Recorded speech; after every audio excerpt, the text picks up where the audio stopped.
Top 10 non-benders in Avatar The Last Airbender. Number 10, June. One of the greatest of her time, to be precise. She's a pro at the whip, and if you ain't careful, she'll leave a scar. An elite at tracking people, and is not loyal to any side, only those who pay the most. No surprise she's a beast tamer, and I'm not just talking of man's hearts. She rides a Shershu she names Nala, which is almost like a giant wolf-like mole. It has no eyes, yet sees through its tongue and nose, through taste and smell. Its tongue can also inject a toxin that paralyzes its prey, making Nyla at the end of the day the greatest pet for a bounty hunter as good as June. If you ever need someone brought in dead or alive, but mainly alive, holla at June. Number 9, Varric. Varric is your beyond average wealthy genius, capable of inventing stuff beyond your wildest dreams. He's completely eccentric, and once he has his sights set on achieving something, he goes at it like a punch to the face. Being responsible for some of the many remarkable technological innovations in Korra's era, this brilliant billionaire businessman is always ready to make a profit, though sometimes it leads him down the wrong road, often putting himself and those around him in danger. But luckily, being wise and knowledgeable, he grew as a person and stopped taking his loyal, capable assistant for granted. Finally realizing he loved her, they eloped and started a new life together. Number 8, Julie. Do the thing, Julie. She was the beautiful and insanely capable assistant of the genius businessman Varric. This girl could do anything, and whatever Varric needed of her, whenever he needed it, she was ready and willing to support him. She was even a pro at using a power mech suit to defend this dude. Talk about having a ninja as a helping hand. But because Varric abused her loyalty, taking her for granted, she seemingly betrayed him. But nah, not my girl Julie. She was loyal to the very end, ride or die, spy. Which allowed Varric to finally realize and confess his love for her, which she returns heavily, which is why she was so loyal. They got married and truly had one of the best happy endings in the entire Avatar series. Number 7, Jet. Jet is a dual swords-wielding freedom fighter who knows how to lay down the riz. He's a ride or die for his companions, and all he wants is to free the world from Fire Nation tyranny. Mainly because he's obsessed with revenge after what they did to his parents and his village when he was a child. So if you get in the way of that vengeance, don't be surprised when he starts swinging his blades at you. But it is a really bad characteristic for this really cool, capable swordsman. Even when he tried to throw his anger and hatred aside, it dragged him back in. The man's been scarred for life, betrayed, beaten, hypnotized, and even seemingly killed. But regardless of what his fate truly was at the end of the day, Jet will always be in the top 10 non-benders.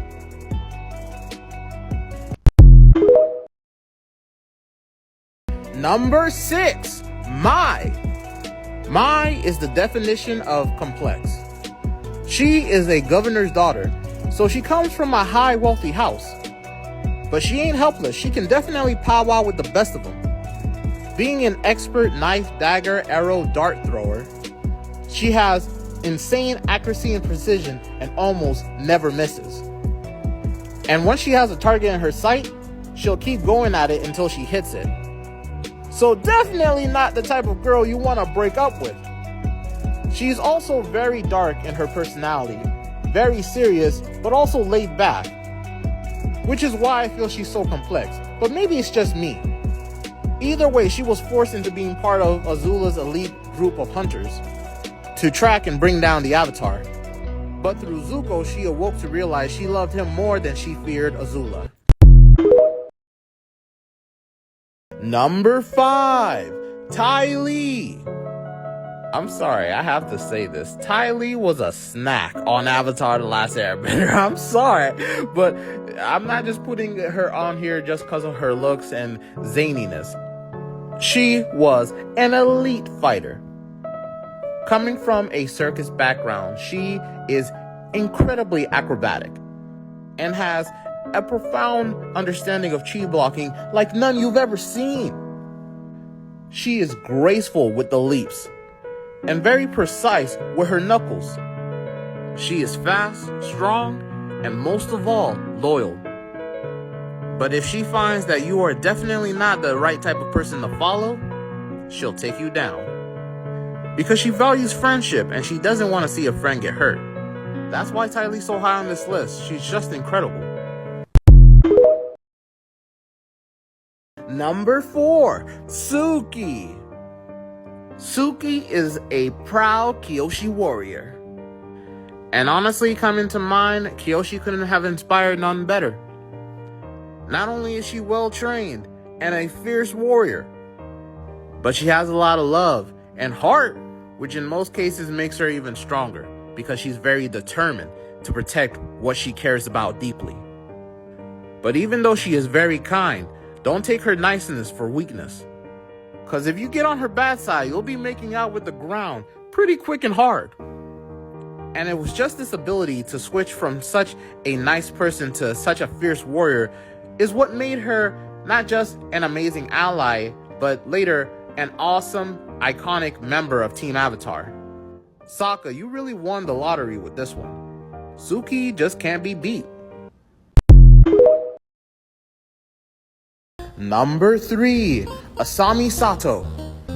Asami is a brilliant industrialist, engineer, businesswoman, and capable butt kicker. And not to mention, an insanely good driver. Plus, yes, the good stuff don't end with her. She comes from a wealthy household, so her pockets are packed with money. Did I mention she's an insanely good fighter? Oh, I did? Well, let me say it again because she is insanely good at fighting. Able to not just keep up with, but beat down equalists. Making her not just a remarkable ally to have, but a most valued member of Korra's Team Avatar. Even when her own father's hatred betrayed her, and then, through his love, sacrificed his own life to save her, she never stopped helping, never stopped supporting Korra. Number 2, Master Piondo. Master Piondo is an amazing strategist, as well as an exceptional blacksmith and grand swordsmaster. This man lives by the sword, dies by the sword, and has a great eye for talent. Seeing the high potential in Sokka, he decides to take him on as an apprentice, training him so that he may become the great warrior that he sees in him. And thanks to his teachings, Sokka not only becomes a great swordsman, but a greater warrior than he already was. And it only makes sense that this secret member of the Order of the White Lotus would be this wise. He might have lived within Fire Nation borders, but just like with Uncle Iroh, he disagreed with their methods of trying to bring their own form of balance to this world, and was more than willing to not just help his apprentice, but Team Avatar bring an end to the war. Number 1, Sokka. Now, before any of y'all say it, yes, this ain't biasy. Sokka, to me, has proven to be the best non-bender. Why? Because other than Zuko, he has shown to have the greatest character growth in all of Avatar. Starting out as someone you would never even trust in war for being too goofy, inexperienced, or weak. But Sokka had the greatest potential, and he proved it time and time again, growing smarter, stronger, and overall better as a warrior than any other character. Not just befriending a lot of people, but just like with the Avatar, learning from them, training with them to become overall better. And he, just like his father and Master Piondo, is an amazing strategist. And combined, he's come a long way, which is why, like his sister, he never stopped being a valued member of Team Avatar. Top 10 Firebenders in Avatar The Last Airbender. Number 10, Combustion Man. Originally, Team Avatar called him Sparky Sparky Boom Man, but felt that this explosive assassin needed a more serious name. And we never really learned what this booming brute's name actually was. All we could really remember about him was the fear of God he put into each member of Team Avatar's souls, because of regardless of how much they threw at him through their bending, it wasn't even close to stopping him. Earth, water, air, even fire. That just goes to show you how powerful combustion bending is. To be able to blow stuff up with your mind? Too bad it has a fatal weakness, the third eye mark. If you hit that, their chi flow gets all messed up and they are unable to combustion bend properly. Meaning combustion bending becomes a severe liability. Number 9, Plea. Plea is a combustion bender, and one of the rare few because of how hard it is to become a combustion bender. Literally having to be forced to do deadly training where you are trained to the bottom of the ocean just so you are able to hopefully produce combustion bending. And because of how many firebenders die during this lethal training is the reason why there's so few combustion benders. Plea herself seems to be much better than Combustion Man because of her personality and how she's able to work with a team and seems to be a bit more skilled than he was, which led to her surviving a lot longer than he did, but still in the end, meeting the same fate, self-destruction. Too bad for Sparky Sparky Boom Girl. Number 8, Mako. Now, Mako started out as a pro bending player, which is an athlete and a competitive, combative, bending-focused sports game. But after meeting and befriending the Avatar, he leveled up, becoming a hero of sorts, even going so far as to get a legit job that mirrors his now more duty-bound personality, becoming a firebending police officer. Now, on paper, Mako just seems like a normal hot boy average firebender, as he is able to simply firebend and redirect and shoot lightning. But with having both gained experience from pro bending and with working with the Avatar to save the world, he became one of the most elite firebenders of that era, which goes so far as to show he's much more than just a pretty face. Number 7, Jong Jong. This dude is a firebending genius. You do not want to have an Agni Kai with Jong Jong, cause he'll burn you worse than Ozai did Zuko's eye. Originally, Jong Jong was sought out to be the one that would teach Aang firebending, even being so far as to be forced by the spirit of Avatar Roku to teach the little airbending boy the ways of fire. But the boy was too arrogant and accidentally hurt somebody he loved. So they decided to put a little pause on learning the hot stuff. And last we saw of him, after he helped Aang and the team escape some firebender soldiers, he went and revealed himself to be one of the White Lotus members, the best of the best, which is why he's definitely top 10 firebenders. Number 6, Fire Lord Ozai. There's a reason why this guy was not only foreshadowed to be a major threat, but feared throughout the series. And it wasn't just because he was leading an entire army of firebenders into subjugating the other 3 nations. It was because this guy was about his business. Anyone dare step to him, even his own blood gets burnt in the eye. Don't get me wrong, he wasn't the greatest firebender, but he was pretty OP, especially thanks to Sozin's comet. I mean, Aang might be a pacifist, but in the Avatar state, he's basically like a nuclear weapon. And Ozai was still keeping up with him. Throwing hands, catching hands. He was hanging with the Avatar, which shows why he's definitely top tier. Number 5, Azula. Princess Azula, to be more accurate. And to show top respect to the Blue Flame Queen herself. Being born a firebender prodigy, she was definitely gonna be in the top 5 of the top 10.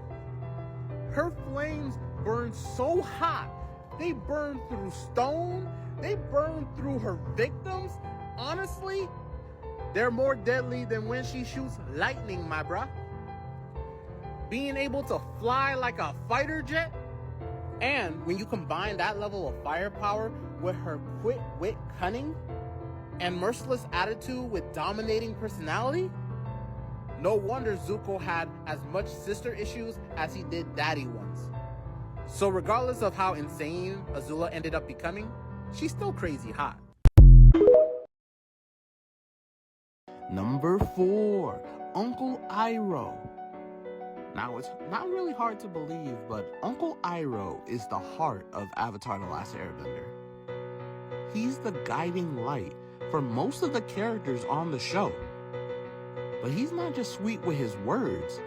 This man's sweet with everything. His hands, his firebending. They don't call him the Dragon of the West for nothing. He even started and developed the skill for what would become redirecting and shooting lightning. From the little stuff he learned from the waterbenders, showing you not only how open-minded he is, but how intelligent too. This is why this wise fire breather really is most people's favorite character. Unfortunately, as a firebender, I couldn't place him higher. Number 3, Zuko. Zuko has the best character development in the entire franchise, hands down. And not only is he a skilled fighter, fantastic with the blade, he is one of the most amazing firebenders in the entire series. Honestly, if it wasn't for the other 2 on this list, he would probably be top tier. Learning how to greatly firebend from the firebending masters, who are literal dragons, along with teaching the Avatar the last element he needed to learn to take down Zuko's evil father, Ozai, he beat his powerful flying blue firebending sister. He went on to become Fire Lord himself, helping the Avatar to usher in a new age of peace, but still kept on whooping butt even as an old geezer. Number 2, Roku. Now you had to see this coming. I mean, every Avatar is born into one nation, part of the Avatar cycle, and we don't know much about the various Avatars born into the Fire Nation except for a few like Roku. But as you can easily imagine, being born the Avatar would make you naturally one of the strongest firebenders. Not just because of the boost in power when it comes to bending that element, but because you also have access to the other 3 elements as well. Also, Roku was so wise, so helpful to Aang.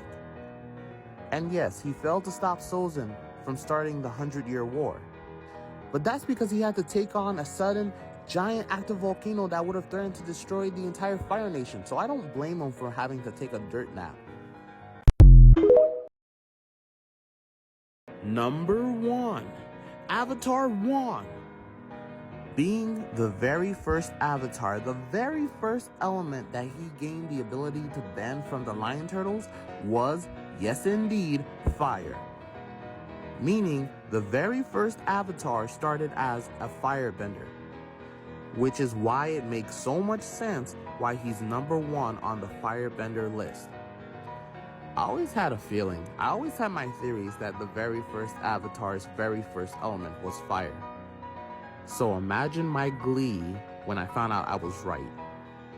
And Wan is so cool because he started out so flawed, but not only redeemed himself, but proved himself in the eyes of both people and spirits. And it is him and Rava inside every Avatar since they're all his reincarnations, which is why Wan is number 1. Top 10 airbenders in Avatar: The Last Airbender. Number 10, Boomy, 2nd generation. This new Boomy is the son of Avatar, named Boomy after Aang's dear old friend. And taking after his uncle Sokka, Boomy, this iteration of Boomy, is very adaptable, fluid, energetic, funny, and combat ready. Well, kinda. Never taking anything too seriously because he never really thought people expected that much from him. Because he wasn't born an airbender, later in life though, because of how lucky this character is, he became one through harmonic convergence. Now taking training seriously, building a stronger relationship with his brother, this new Boomy ended up becoming one of the best new airbenders there is. Aang would be so proud. Number 9, Ikki. One of Tenzin's daughters and one of Aang's granddaughters. Ikki is very energetic like her siblings. Well, maybe not Jinora, but still. She is very smart, very insightful, and also very kind and always looking to help, like her overall family.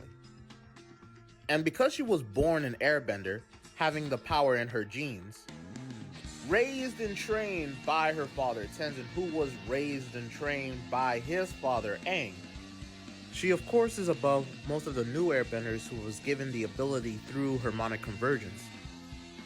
Always quick to make new friends, and always quick to speak her mind. She is imaginative and creative.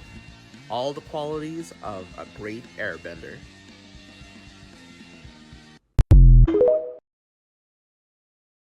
Number 8, Milo.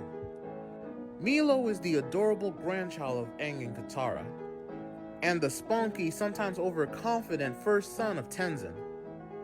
He's a little rascal, but he has a kind heart, always looking to help. Being like a gas ball of air, he can sometimes be a little bit much, but he loves his friends, family, and animal companion and will do anything to protect them. And of course, with being Tenzin's kid, he started off Korra's series being better than most of the new airbenders that were born through harmonic convergence. But he got even better with maturity, becoming a little bit more disciplined, getting to go on important missions that involved, well, saving the world like good old Team Avatar. Trust me, I don't think you can handle all this, Milo. Number 7, Opal. Opal is the granddaughter of Toph Beifong, but unlike her other siblings, she wasn't born an earthbender. But through harmonic convergence, she gained the ability to airbend and became one of the new air nomads. And after receiving training from Korra and Tenzin, she would utilize her new airbending abilities to help the other nations as well as support Avatar Korra. Now, Opal is very loving and kind, but if you get on her bad side, she will come down on you with full force, and not in a good way. She would later on go on many missions to stop the rising crime rate happening in the Earth Nation, and she would go on to walk in her grandmother's footsteps, protecting this world and really making Toph proud. Number 6, Kai. Kai is one of my favorite characters in Legend of Korra, ain't no lie. Literally, he is in the top 10 of my top 10 favorite characters in Avatar: The Last Airbender, the entire franchise. He's such a relatable kid. Starting off as a drifter burglar because he didn't really have much to his name, he became an airbender through harmonic convergence and was able to turn the whole thing around. And at first, yeah, he was trying to make bank on it and trying to con kind-hearted people to cover his posterior. But he was a kind-hearted kid through and through, and he did the right things when it counted, when people needed him the most. And through his training, he became one of the best airbenders. Kid had a knack for it and went on many missions to save many people. Number 5, Tenzin. Tenzin is the son of Aang, so he got his airbending from the One. But with all that power came a whole lot of responsibility to burden, as he was the only one of Aang's children to gain airbending. making him feel that he had to be the one to restart the air nomads airbending nation all on his own, coupled with being the new guidance teacher for the new avatar. Tenzin felt that he had to hold a tight grip on both tasks if he were to do them right, but later realizing, thanks to the wisdom of himself and others, that this was not the way. That both for Korra and his family, that he had to let them go and make their own mistakes, but also be there to aid them if they needed it, so that they'll be able to grow to greater heights. And thanks to that, and coupled with harmonic convergence, a new nation of airbenders were born, making Tenzin's life a whole lot easier. Number 4, Jinora. Jinora might indeed be an airbending prodigy. Being one of the granddaughters of Aang and one of the daughters of Tenzin, there is no doubt she comes from a strong line of airbenders. But she has always been one that has been strongly connected with the spirits.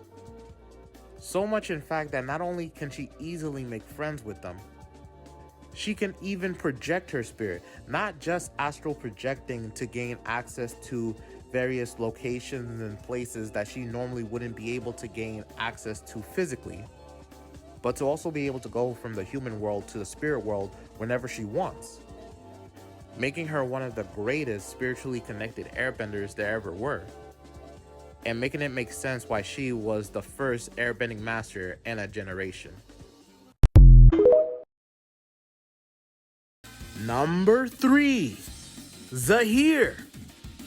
Zahir is the leader of the Order of the Red Lotus, and originally was a super capable non-bender, until harmonic convergence occurred and he gained the ability to airbend.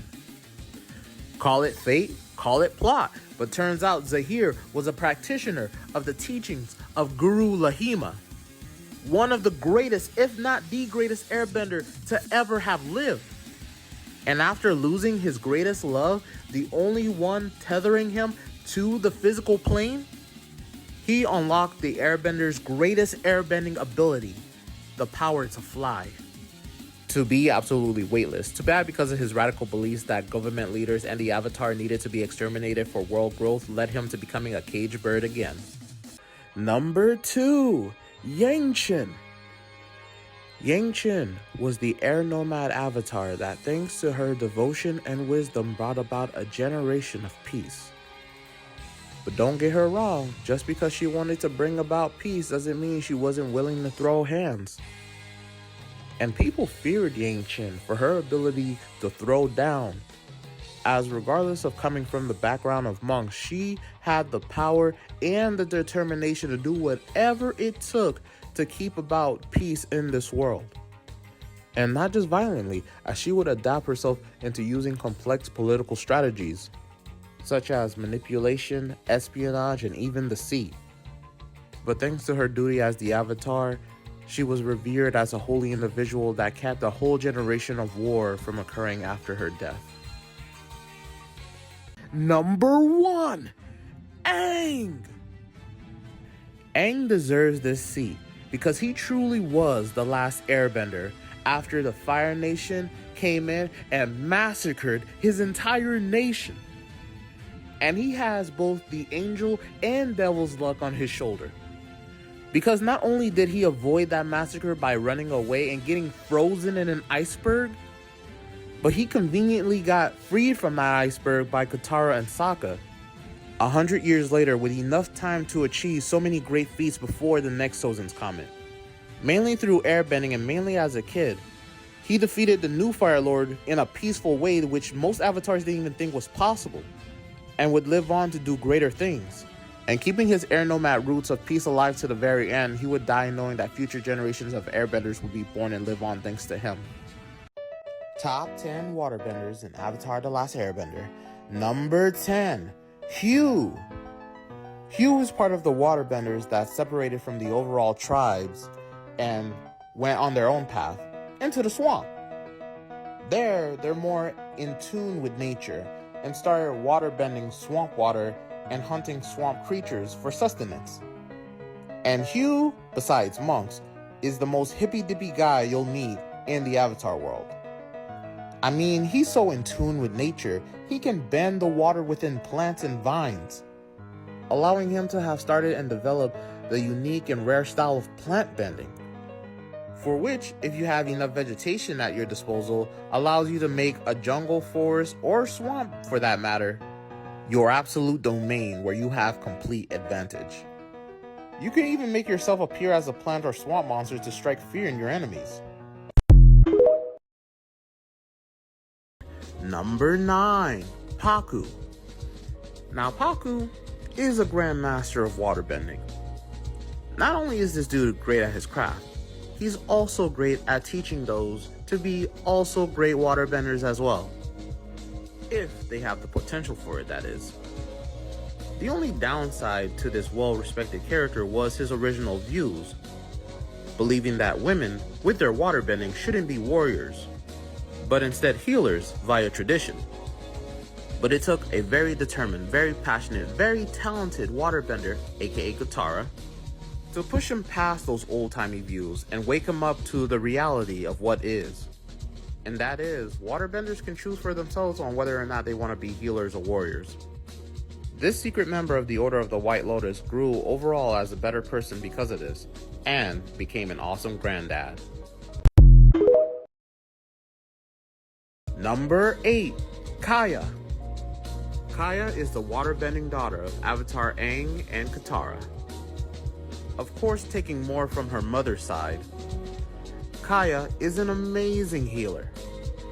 And learning everything she knows from her mother, she is not just an exceptional healer, but an amazing warrior. Don't believe me? Just try her. She doesn't care who you are. If you want to throw hands, she'll throw hands. Don't forget her father was the Avatar, so he also taught her a little something about waterbending fighting. And she shows it with how vicious she is with the splash. Because as long as there's a source of water around, she'll flood you up and wash you away with the tides. That's why Kaya is on this list of top 10 waterbenders. Number 7. Mingha. Mingha is definitely up there with powerful waterbenders because not only is she able to do what they can consistently, but she's able to do it with no arms. She has definitely mastered the art to the point where she can do it armless. Being able to consistently summon water tentacles for long periods of time to act as a type of versatile prosthetic limbs to make up for her missing ones. And boy, do they make up for it. She is a monster in a fight. You do not want to go up against her, because she'll freeze you cold and slice you up before you even know. She is a fierce and loyal member of the Order of the Red Lotus, and it should be more than obvious why. Because she never had not having arms stop her. Number 6. Katara. Now, before any of y'all hang me in the comments, gotta hear me out. Katara is a waterbender prodigy who will always be one of the best, if not one of the greatest waterbenders in the Avatar universe you will ever meet. Not just by going from mediocre amateur to advanced mastery in her waterbending, with the healing and the blood bending and even some plant bending in the comics, but she was even able to take down hardcore adversaries like Azula, always being the bigger person, aiding, helping, and even forgiving people like the motherly figure she is. She even got with Aang and mothered some amazing kids, and lived long enough to aid the new Avatar after Aang and her brother passed. Number 5. Tarlok. Councilman Tarlok seemed like he had the best intentions for Republic City, but the way he would abuse his authority to bully those who didn't agree with his views or values made him no different to any other criminal in Republic City. And turns out, he was derived from one, as Yakone, one of the baddest gang bosses Republic City has ever seen, was his father, who was stripped of his powerful psychic bloodbending by the Avatar and decided to try and teach it to his kids, one of which, Tarlok, ended up resenting his father for it, but ironically ended up becoming just like his dad. Bribing, extorting, incentivizing people with brutality or fear of arrest. And don't forget bloodbending until all of that was stripped away from him by his brother. Number 4. Amon, secretly known as Nautak. Pretending to be a non-bender that was burned by firebenders that was gifted the ability to take bending away by the spirits. Nautak, as Amon, was a fierce fighter that created the Equalist group to start the non-bending revolution. To take bending away from all benders to make everyone equal, believing bending was the sole reason behind war and conflict in the Avatar world. His father, Yakone, taught him everything he knew, as he was a gang boss able to bloodbend without a full moon. But when he had his bending taken away by the Avatar, he trained and abused his kids to become weapons to use against the new Avatar. But Nautak threw that idea away along with his family and started utilizing his bloodbending to strip benders away of their bending until his brother stripped them both away of their life. Number 3. Karuk. Y'all had to see this coming, with Karuk being born in the Water Nation tribes before it was known that he would be the Avatar. Then of course he would have been one of the strongest waterbenders from the Avatar power boosting his waterbending abilities. And Karuk, regardless of him being known for being one of the worst, if not the worst avatars, was actually in reality one of the best because he secretly defended the world from dark spirits invading it. Regardless of the many physical, mental, emotional, and spiritual sacrifices he had to make to do it. Ultimately losing the one he loved the most in returns for his service as the Avatar. But regardless of that, he'll always be a great Avatar and an even greater waterbender. Number 2, Unalaq and Vaatu makes the Dark Avatar. That's right, Unalaq is this high on this list because not only is he an exceptional waterbender, but he could also spirit bend, being able to bend dark spirits into light ones or do the reverse and create even more dark spirits. And yes, with even being a spiritual man who believed humans and spirits should coexist, he was still a treacherous, malicious, conniving, and psychopathic a-hole who fused with the dark spirit of disorder and chaos Vaatu to become the new and only Dark Avatar. Augmenting and boosting his waterbending to the heights that only avatars have ever been able to achieve. And after temporarily killing Rava, this made this man nearly unstoppable. But Korra found a way, revived Rava, became the Avatar again, and defeated her evil uncle once and for all. Number 1. Korra. Avatar Korra. Of course, with being born the Avatar, it would boost Korra's waterbending abilities past its peak.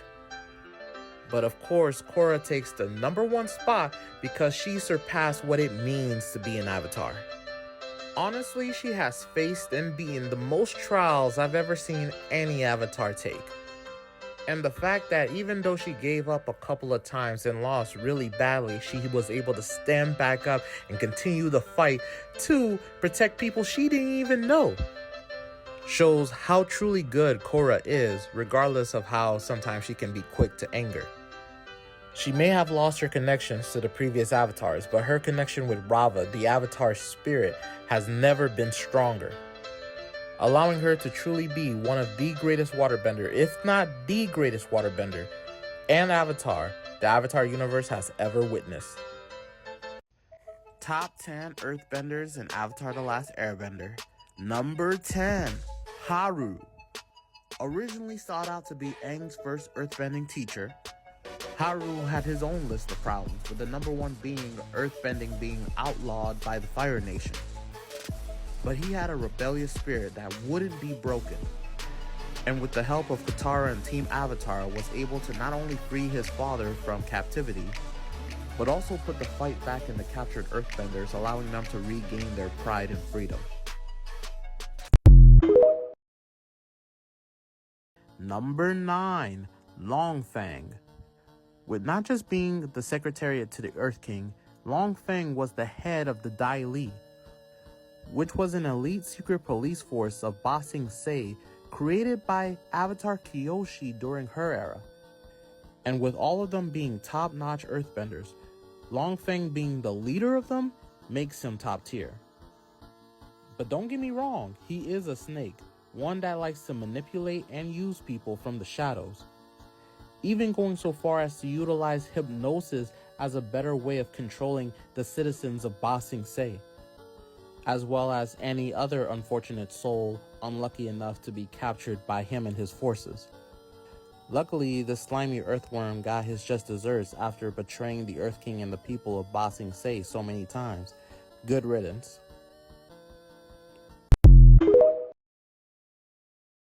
Number 8, Boomy. Boomy is the king of Omashu, and he's over 100 years old.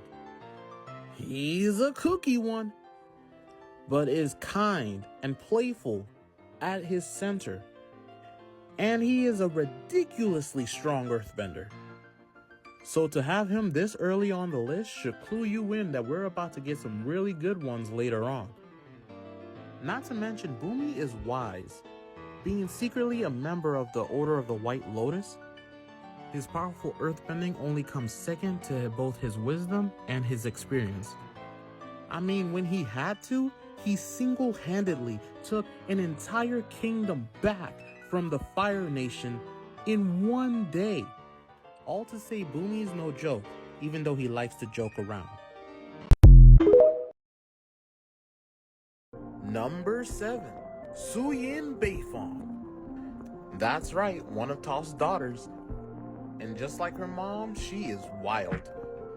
Really taking to heart that her mom, Toph, was the progenitor of metal bending, she went on her own and created Zafu, where not only people can go to learn how to metal bend and hone their metal bending skills, but also be free and creative, all the things she felt she was not allowed to be. Which ironically, for a time, she ended up becoming the very thing she hated, causing her relationship with both her mom and her sister to be very tense. But eventually, she ended up learning how to be better and rising above those prior feelings to not only mend the relationship between her and her family, but to strengthen it like iron. Number 6, Lin Beifong. Lin Beifong is a metal bender, just like her mother, and is a proud member of Republic City's metal bending police force. She is not one to be played around with. She is tough, resilient, and most of all, skilled. This strong earthbender has tons of training and experience fighting against a variety of vicious bending gang members of Republic City. And despite her leadership, she is very tough to work with in the beginning because of her trust issues due to stuff that happened in her past between her and her family and others. But she eventually learns to surpass those feelings and become a super reliable member of the new Team Avatar. Not just mending her relationship with her family, but with herself, making her once lost but now found. A true Beifong. Number 5, Gazan. Gazan is one of the most destructive and powerful earthbenders you will ever see in Avatar. And that's because the man can literally bend lava. Lava benders already being a very special rare brand of earthbenders. I don't know, there's something in their genetics. But to be able to bend earth in such a way that you can quickly form it into magma and then just control that hot lava and spew it on your enemies? And then after burning them alive, quickly cooling that molten earth back into regular stone and rock? Having such a loyal, powerful guy like that on the Red Lotus truly made them something not to laugh at.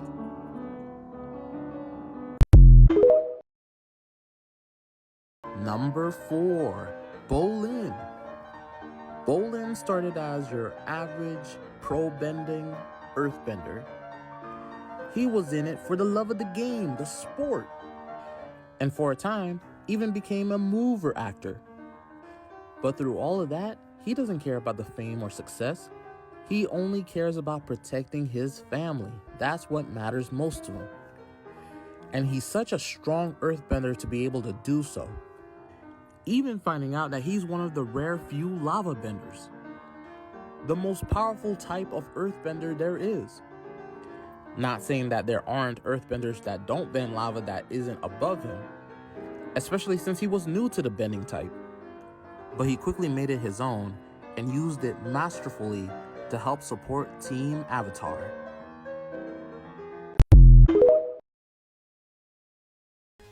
Number 3, Kuvira. Kuvira is a metal bending master. But the ability to do that amazing craft isn't the only thing that defines her. As she is a master tactician, was the leader in a powerful Earth Kingdom army, and was an expert fighter capable enough of throwing hands with the Avatar. I mean, honestly, when it comes down to it, if it wasn't for her nasty personality, Kuvira could have ended up ruling the entire Earth Nation. I mean, she even piloted a giant mech through metal bending that had a super giant laser cannon weapon on its arm that she brought into battle, leading her armies.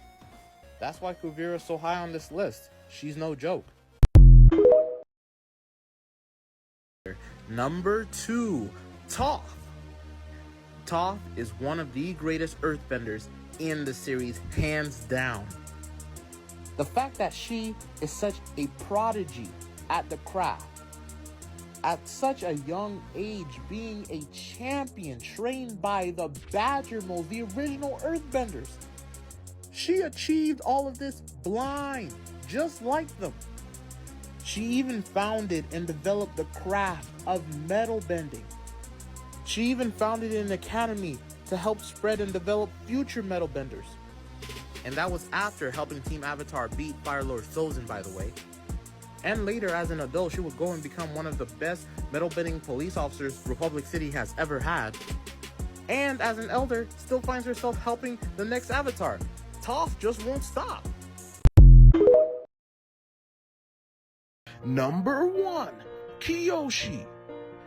Avatar Kyoshi. Of course, with her earthbending being boosted 100 times stronger than even the best earthbenders. This strong and merciless Avatar stood for justice in her era of war, not even allowing herself to die until her job was finished. She would live on to be 230 years old, making her the longest living Avatar, even beating out Aang, who took a 100-year nap in an iceberg.